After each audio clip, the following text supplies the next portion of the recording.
Hello everybody, I am here to ride in like a dick bag of a Nazgul and just burst your Warhorse-sized bubble. Sorry.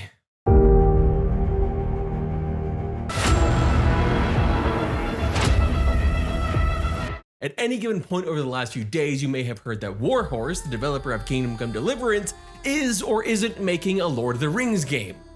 And as of right now, that question doesn't seem to be fully answered. But we do know that those rumors are not about them. They are not the ones rumored to be making the game that you've all been hearing about. Courtesy of a new report from Insider Gaming, there recently surfaced rumors around a confirmed Lord of the Rings game in development that is being funded in part by Abu Dhabi Investment Office for roughly 100 million.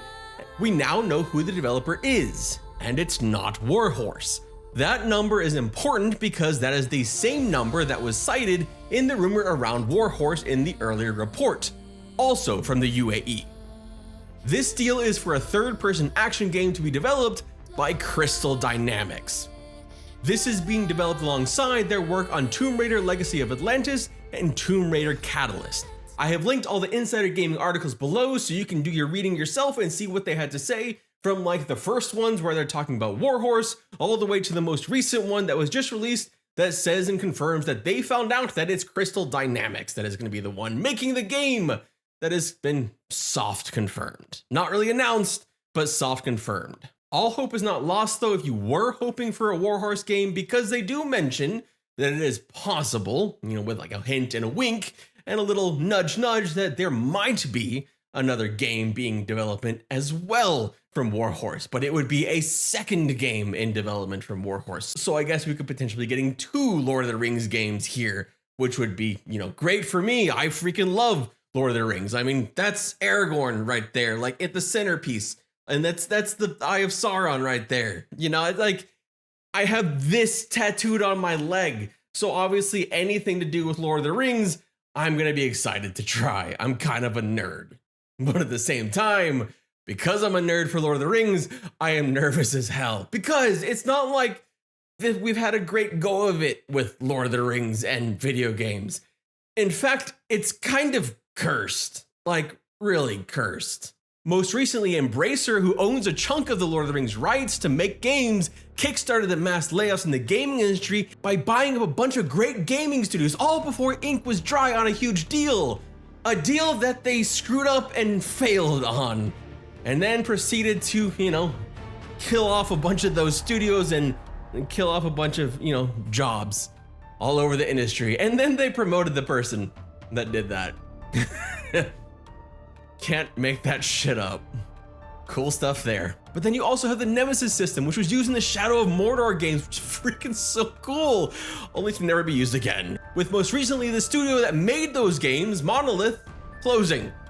Even though they were working on another game that was using that system, and it was shut down. The system, which is still in mothballs, is owned by Warner Brothers until 2035, and will likely continue to stay there because Warner Brothers itself is potentially getting sold off unless they get blocked by regulators. Then you go over to the MMORPG side of things and you have a twice canceled MMO from Amazon in the shadow of the still successful long-lasting MMO from 2007. It is an IP that has been strip mined for cheap mobile knockoffs to make a quick buck, and half-baked titles thrown together on just about every platform imaginable, while we all sit and collectively sigh and remember the good days of movie tie-ins. Yeah, movie tie-ins. That's where Lord of the Rings is. It is a series of video games that made us actually long for movie tie-ins, although they were really fucking good movie tie-ins. I think the Lord of the Rings games from the early 2000s may have single-handedly ended up giving us the idea that movie tie-in games were good, at least until we realized that they were all shit once again with the Transformers games coming out later in the 2000s. It's been a long time since we've had a really good, serious Lord of the Rings game. No offense to the good LEGO titles. And the series is ripe for one, especially with The Hunt for Gollum on the way and Stephen Colbert's co-written sequel in the works. Now, I personally would have been hopeful for something more RPG focused than action focused, but obviously that doesn't seem to be the thing that is on the docket, with Crystal Dynamics being the one that is making this. But hey, maybe there is a second title out there, and at the very least, an action title can still be fun, and I'm still excited to see what we get with this. hopefully it actually makes it to launch and we get to see it, because this will be a major budget. $100 million as a budget to start is not something to just sniff. That is a huge budget. This will be a AAA game, and I'm excited to see what we get from this. Hopefully it's something worth waiting for, and hopefully we get a full-on actual big announcement before too long to get an idea of what this is gonna be and what it's gonna look like and what it'll play like. My name is Redder Flynn. Thank you so much for watching. I hope you have an absolutely wonderful day, and I will see you all again soon. I really appreciate you taking the time to spend a little bit of it here with me on this channel.